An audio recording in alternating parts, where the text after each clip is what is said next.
We all walk into buildings every single day, right? Yeah. I mean, we spend so much of our lives in them. And we kind of just expect them to work. Yeah, we take it for granted. The doors open, the lights turn on, it feels right. Exactly. But you ever stop to think, like, how much work goes into making all that happen? It's a ton. Yeah. So today we're going to be pulling back the curtain on one crucial but like unseen aspect of architecture, which is how firms actually ensure quality in their work. Yes. And not just like at the end, but like through the entire process. Yes, from the very beginning, from the first glimmer of an idea to the actual building being occupied. Right, yeah. That whole process. So we're diving into quality management That's right. in architectural practice.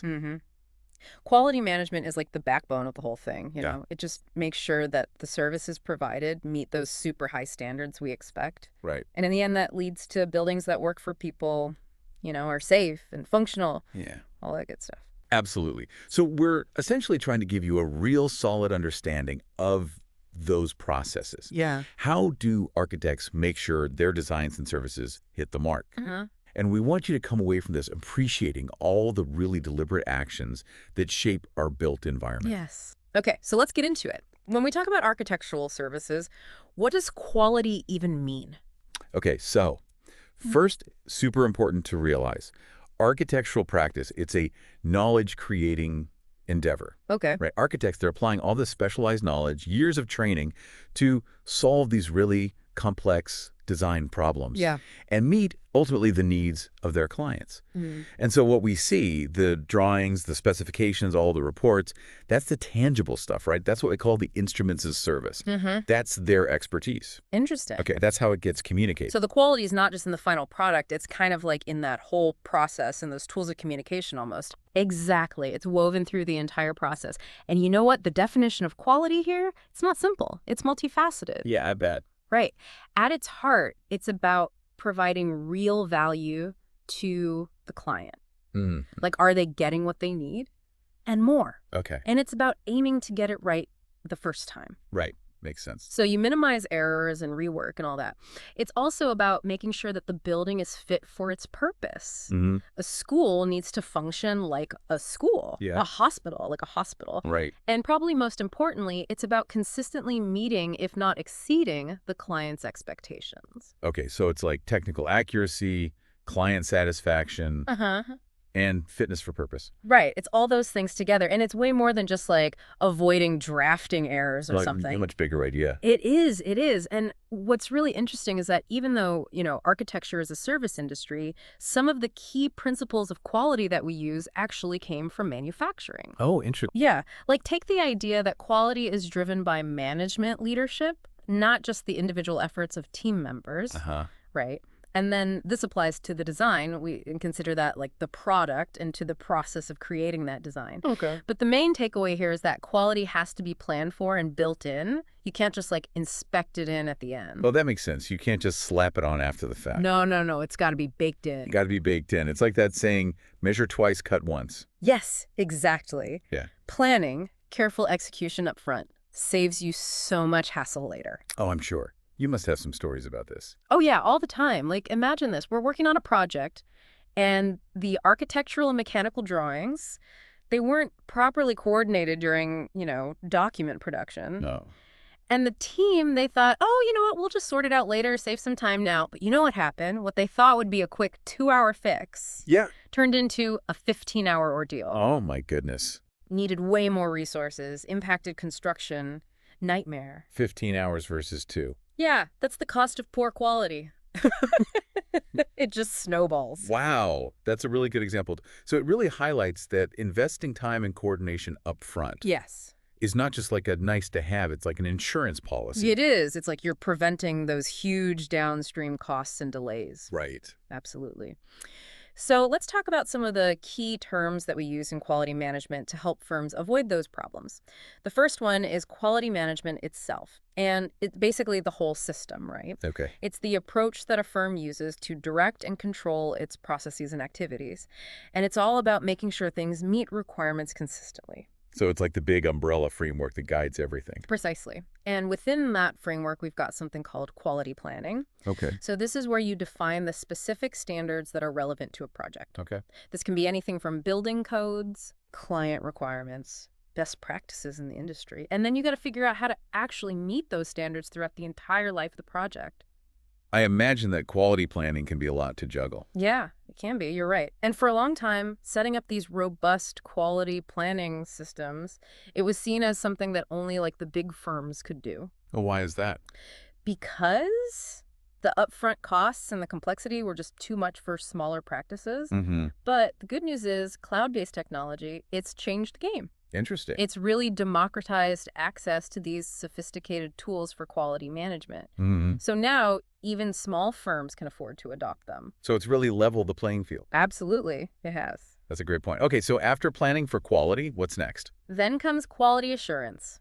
And that's the planned and systematic activities that we do to provide confidence that the quality requirements will be met.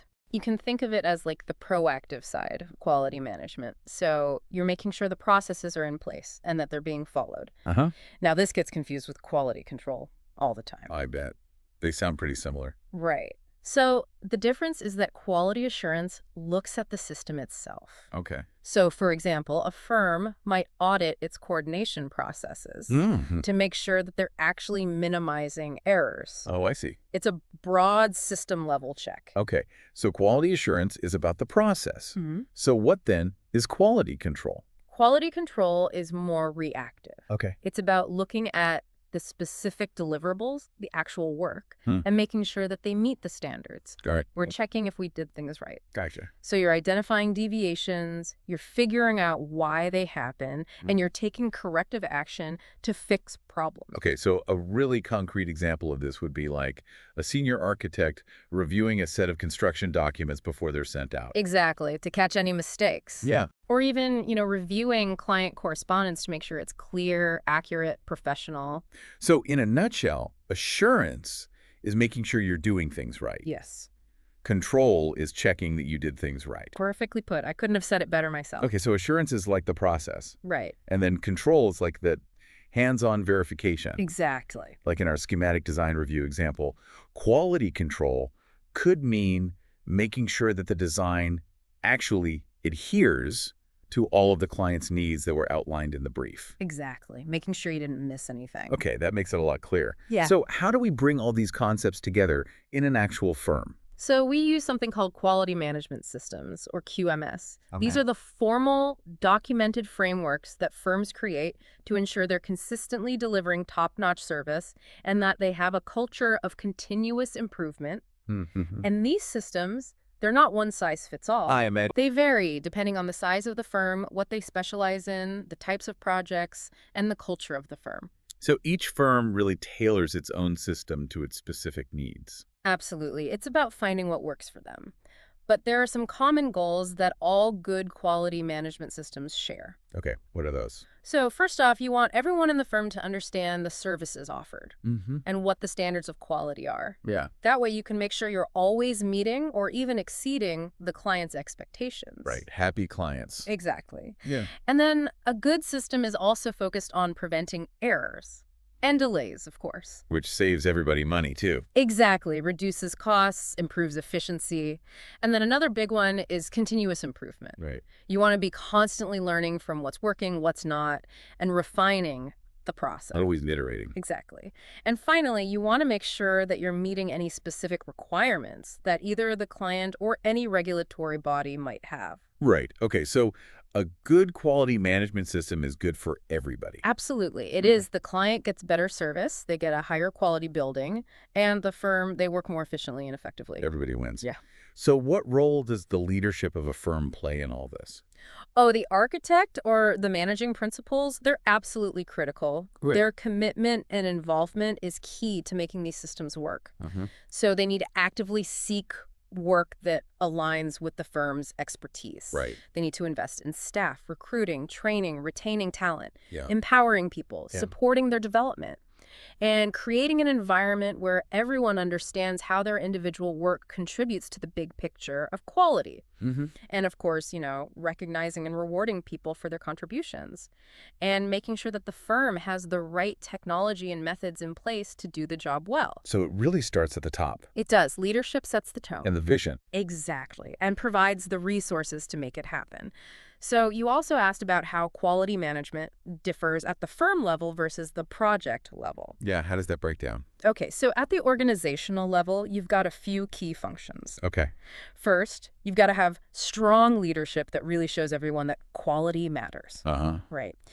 Then you need a clear mission statement and ideally a specific statement about your commitment to quality. Right. You've got to have a well-defined organizational structure so everyone knows what they're responsible for, a good staffing plan that considers professional development. Yeah. And then finally, you need solid office policies and procedures. Okay, so that provides the foundation for consistency across all projects? Exactly. That's the base. But then how do you address quality at the project level? Okay, so every single project needs quality management. Okay. And in every single phase of the project, from concept design to after the building's occupied. And, the key is detailed project planning. So you define the scope of work, realistic timelines, budgets, and resources. And technology, is super helpful here. Yeah, I can imagine. Especially now that it's so accessible. Right, yeah. Okay, so what are some of the specific tools or techniques that people use to actually manage quality on these projects? Okay, so the source material talks about the work plan as one important tool. Okay. So in today's world, a good work plan is a master template that could be adapted for specific projects. Right. So it incorporates regulatory requirements, best practices, the firm's own procedures.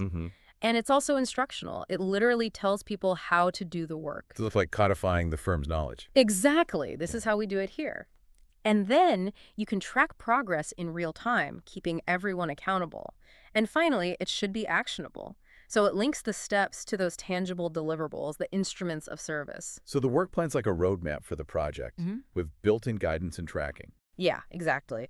And the other key tool is what we call actions. Okay. So these are the pre-formatted documents or forms that get used over and over again. Okay. So things like meeting notes, design review reports, RFIs, site observations, payment certifications, change orders. Right, all those essential documents. Exactly. And because they happen so often, we make templates and workflows for them. Okay, so what makes these actions easy to manage within a quality management system? So they usually have tags that link back to the work plan. Okay. So you can see how everything connects. Each action gets a unique ID. Right. Easy to track. And you record the location, like what drawing sheet an RFI refers to, for example. Oh, no. Okay. You can assign and reassign responsibility for completing actions. Due dates with reminders to keep everyone on track. And then these actions can also hold dynamic content. What does that mean? So like the text of a response to an RFI, financial values for change orders, detailed notes from site visits. So they're super flexible and adaptable. Exactly. That's the point. Okay, so the work plan and actions, they work together to keep things organized and on track. Yes. Which ultimately leads to a better final product. Exactly. Quality in architecture doesn't just happen. It's planned for, it's controlled for, and it's constantly improved upon. It really is fascinating to think about all the work that goes on behind the scenes to make the buildings that we use every day. It gives you a whole new appreciation for the profession. It really does. So the next time you're in a building, think about all the decisions, all the processes, all the people that went into making it a reality, and all the systems that were in place to make sure it met the standards that we all rely on. Right. Like what aspects of quality do you think are most important in the spaces that you use every day? Something to think about. That is something to think about. And if you enjoyed this deep dive into quality management and architecture, make sure you subscribe to hear more about this world and how it shapes our everyday lives. Absolutely. There's so much more to explore. There is. Thanks for listening. Thanks for having me.